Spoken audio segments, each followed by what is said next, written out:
Have you ever felt like you were different? Like something inside you was breaking away from this world, pulling you towards something you can't explain? Maybe you've tried to suppress it. Maybe you've prayed for it to stop. Maybe you've even asked God if you were losing your mind. You lie awake at night, heart racing, soul restless. You feel things no one else around you seems to notice. People look at you and don't see the war going on inside. They don't see the dreams, the visions, the whispers that shake your spirit. They don't understand the pressure you carry, the strange heaviness in your chest that no doctor can diagnose, the growing sense that you were born for something else. Some call it anxiety, others call it delusion. But deep down, a part of you knows this is not madness. This is a calling, something holy, something divine. And the more you try to ignore it, the louder it becomes. You pray, but the answers don't come in the way you expect. You cry out, but the silence feels sacred. And even in the middle of your confusion, you feel watched, not in fear, but as if heaven itself is leaning in, waiting for you to realize what's happening. Because you weren't born to fit in. You were born to stand apart. You were never meant to walk the same road as everyone else. That aching in your spirit, that restlessness that's been building inside you for years, it's not a breakdown. It's a breakthrough. What you're going through right now, the battles, the isolation, the sense that you're being stripped of everything familiar, this is how God prepares His chosen. This is the wilderness before the revelation, the fire before the anointing. Scripture says that many are called, but few are chosen. But the chosen, they suffer differently. They feel deeper. They don't fit into this world because they're not made for it. They're built for something eternal, something that requires refinement by fire. And right now, you are in that fire. But here's the mystery. The fire is not there to destroy you. It's there to reveal you. And if you're still watching this, it means the time has come. You were led here, not by accident, not by algorithm, but by divine design. Because the chosen ones are being awakened all across the earth. And God is using whispers, videos, dreams, and signs to call them back into alignment with their original purpose. You're not just hearing voices. You're not just breaking down. You're not just going through a hard time. You are being called. And maybe, just maybe, this moment, right now, is sacred. So if you're listening with your heart instead of just your ears, if your spirit has been stirred while watching this, if you felt a divine echo in these words, then listen closely, because what comes next may change everything you thought you knew about yourself, your pain, and your purpose. But first, if something in your soul has already begun to awaken, subscribe now. This channel is a lighthouse for those who've been chosen, and you've just been found. You weren't born ordinary, and deep down you've always known that. Even as a child, when the world was loud and confusing, you could feel things no one else could. There was a quiet awareness inside you, something like a whisper that didn't come from outside but from within. You couldn't explain it. No one around you could hear it, but it was there, steady, waiting. While other children seemed carefree and absorbed in the moment, you often found yourself staring at the sky, asking questions no one your age was supposed to ask. You felt emotions that were too big for your small body. You picked up on energies in rooms before anyone spoke. People told you that you were too emotional, too intense, too in your own world. But you weren't lost. You were listening. You were born with what many would call a spiritual sensitivity. But it wasn't weakness. It was preparation. You were being shaped for something beyond the surface, beyond the noise, beyond what most people are even willing to believe exists. There was a voice inside you that wasn't yours, but it also was. It didn't shout. It never forced. It whispered. It guided. It nudged you to pay attention to the things no one else saw. It asked you to be still when the world was in chaos. And the older you got, the louder that inner voice became. Not in volume, but in presence. Like a weight pressing gently but persistently on your chest, reminding you that you were made for something holy, something unseen. But the world didn't celebrate that voice. It tried to silence it. It told you to grow up, to snap out of it, to be realistic, to get your head out of the clouds. It labeled your spiritual awareness as distraction, your sensitivity as weakness, your questions as rebellion. And over time, you may have started to believe them. But that voice, it never left. Even when you tried to numb it, even when you ran from it, even when you drowned it out with noise, people, habits, sin, and denial, it stayed, watching, waiting, whispering. Because that voice is not madness. It is the echo of your divine assignment. It is the vibration of your spirit remembering who you truly are, before the pain, before the fear, before the world taught you to doubt what you were born to carry. You felt it in quiet moments when no one else was around, that sudden warmth in your chest, that chill down your spine, that tear you couldn't explain. It was never random. Those are the symptoms of the chosen. They are signs, confirmations, invitations from heaven. The world teaches you to doubt what can't be measured, but the kingdom of God is built on what cannot be seen. And you, yes, you, are being drawn back to the place you came from. You are not crazy. You are not broken. You are remembering. And everything in your life, every trial, every wound, every moment you thought was a mistake, has been a thread in the divine tapestry of your mission. That mission isn't loud. It doesn't come with applause or recognition. It comes quietly, like a whisper in the soul of a child, and grows with you, patiently waiting for the day you'll finally stop running and say, "I hear you. I'm ready." But that moment of readiness rarely arrives all at once. Sometimes it begins with the tiniest surrender, the softest yes. And maybe this, right now, is that moment for you. Maybe you're not here to learn something new. Maybe you're here to remember something ancient, something eternal, because that inner voice hasn't gone quiet. If anything, it's getting louder. And the question is, will you finally listen? They said you were too much, too intense, too different. They laughed behind your back. Some laughed to your face. You were the one who made people uncomfortable simply by being honest. You asked questions they weren't ready to answer. You spoke truth before they were willing to hear it. You felt things they didn't want to feel. And so, they turned on you. You were left out of the conversations, ignored in the group, quietly pushed to the edge while pretending it was just your imagination. They made you question your worth, your sanity, your purpose. They called you dramatic, over-emotional, paranoid. They said you were rebellious, arrogant, unstable. But you weren't any of those things. You were awakening.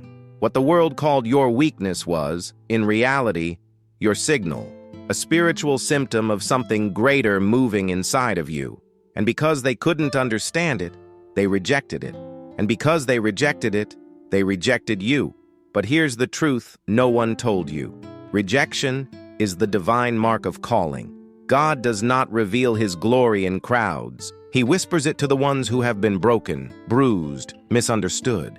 He raises up those who were cast out. He anoints those the world forgets. Every chosen one in history, every prophet, every messenger, every soul touched by heaven was rejected first. Not because they were wrong, but because they were ahead of their time. Jesus was rejected in his hometown. They called him a liar, a fraud, a danger to society.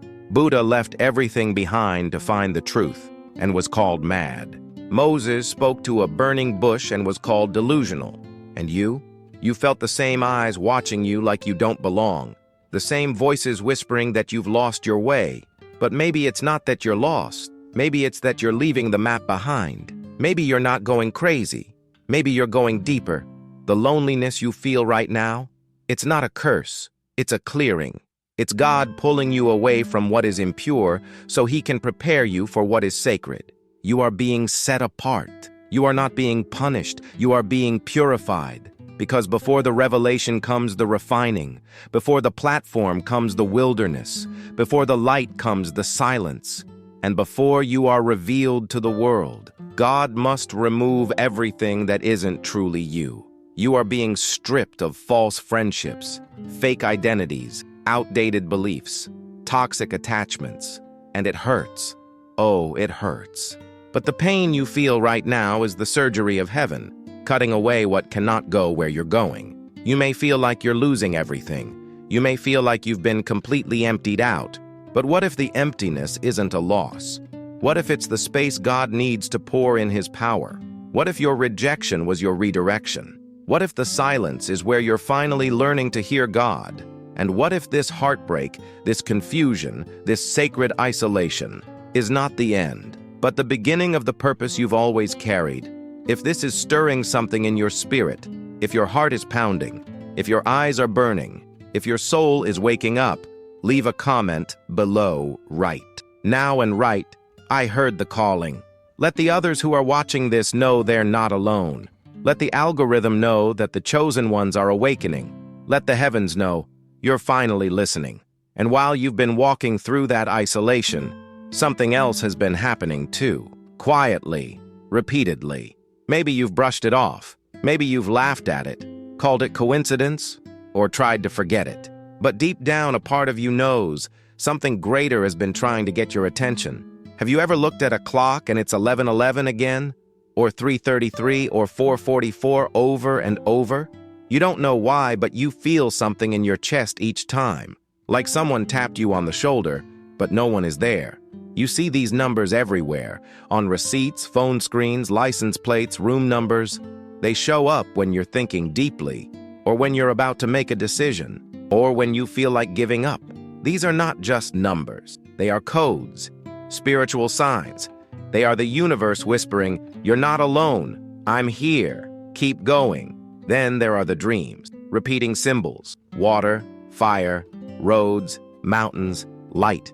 You wake up feeling like something sacred just visited you in the night. Even if you don't remember the details, you feel like you traveled somewhere, not in your body, but in your spirit. You try to explain it to someone, but the words fall apart in your mouth. They wouldn't understand anyway. How could they? And then, the physical sign, the weight in your chest, the pressure in your forehead, random ringing in your ears, sudden waves of emotion out of nowhere. You go to doctors, they find nothing. You try to rest, it doesn't go away. That's because these are not illnesses. They are spiritual symptoms. Your soul is trying to break through the noise. Heaven is sending signals. The divine is not silent. It just doesn't speak in the way this world taught you to hear. You are being contacted, called, drawn into alignment. But the signs are subtle, gentle. They don't demand, they invite. How many times have you felt chills when nothing around you was cold? How many times has your heart raced without reason? But in the presence of something unseen, these moments aren't random. These are messages from the other side, reaching through the veil. Because when you are chosen, you're not only called, you are guided. And that guidance doesn't always come in words. It comes in symbols, in nature, in numbers, in music, in dreams. It shows up as patterns, recurring thoughts, déjà vu, synchronicities that are too exact to be accidents. You may think you imagined it all. You may have spent years dismissing these moments as stress, as coincidence, as imagination. But what if the truth is that you knew all along? What if the divine has always been speaking to you, but you were afraid to believe it? Not because you didn't want it to be real, but because part of you knew, if it was real, then everything would change. You would have to stop ignoring your calling. You would have to admit that there's something bigger at work in your life, something holy, something eternal. And maybe now, you're ready. Maybe the reason these signs have increased lately, why they feel impossible to avoid, is because the time is now. The signal is no longer subtle. It's shouting in silence. You are being aligned. You are being reminded. And most of all, you are being invited to remember what you came here for. Being chosen is never about feeling ready. In fact, it's usually the opposite. It's about standing on shaking ground, looking at the unknown, and whispering a scared but sincere yes. A yes that doesn't come from confidence, but from surrender. A yes that defies fear. A yes that unlocks something ancient inside of you. Because readiness isn't the requirement, willingness is. And yet, even with all the signs, all the spiritual awakenings, all the inner knowing, there is one more door you must walk through. One more test you cannot avoid. This is the final fire, the threshold between who you were and who you are becoming. And the truth is, it will not feel like a test. It will feel like destruction, Everything around you will begin to unravel. Relationships will shift, money will dry up, health might falter, your plans will collapse, and the ground beneath your feet will begin to shake. You'll question everything, your faith, your sanity, even your calling. You'll feel like the divine went silent, like the heavens closed, like you've been abandoned. But listen to me. This is not abandonment. It's alignment. The universe isn't punishing you. God isn't rejecting you. What's happening is deeper, more sacred than you think. You are being separated from what cannot follow you into your next season. You are being emptied of the false to be filled with the truth. This is the spiritual death before resurrection, the stripping before the revealing. Because the calling on your life is too heavy to be carried by the old version of you. That version was built for survival. But now, you're being rebuilt for purpose. You are shedding layers, illusions, attachments, the parts of you that were built on trauma, on ego, on fear. They are being broken down. And yes, it feels like everything is collapsing, but what's actually happening is this. Everything that is not truly you is being removed. The pain you're feeling right now is sacred. It's not random. It's not unfair. It's a divine dismantling. And if you don't run, if you don't numb it, if you face it, you will rise out of this with clarity, power, and authority you never imagined. This is what no one tells you about being chosen. That before the stage, there is silence. Before the light, there is fire. Before the breakthrough, there is a breaking. And before the crown, there is a cross. So if you're feeling like everything is against you right now, you're not being cursed. You're being qualified, tested, forged. Not for the approval of others, but for the assignment you were born to carry. And that assignment will demand the full version of you. The version purified by fire. The version who said yes, not because they were fearless, but because they were faithful. This is where the real journey begins. And in the next video, I'm going to show you something very few understand. Why the chosen must suffer before they are rewarded. Because the suffering is not just pain, it is preparation. And once you understand that, the heaviness starts to make sense. The rejection feels like redirection. The delay becomes divine. And everything you've walked through begins to look like a roadmap, leading you back to your highest self. So if your soul is burning right now, if your spirit is shaking, that means you're not just being tested, you're being trusted. And before you go, if this message has touched something deep in you, I want to hear from you. Not because of the algorithm, but because your voice matters. Because there are others watching, scrolling through the comments, searching for a sign that they're not alone. So take a moment now and write in the comments, "I'm saying yes." Or if you felt the fire in your bones, "I'm ready to rise." These aren't just comments. They are declarations. They are markers in the spirit. They tell the unseen realm, "I've heard the call, and I am choosing to answer." The YouTube algorithm won't show this video to everyone. But if you like, comment, share, and subscribe, you help us awaken others who are still asleep. This channel isn't about content. It's about calling. If this touched your spirit, you already know what to do.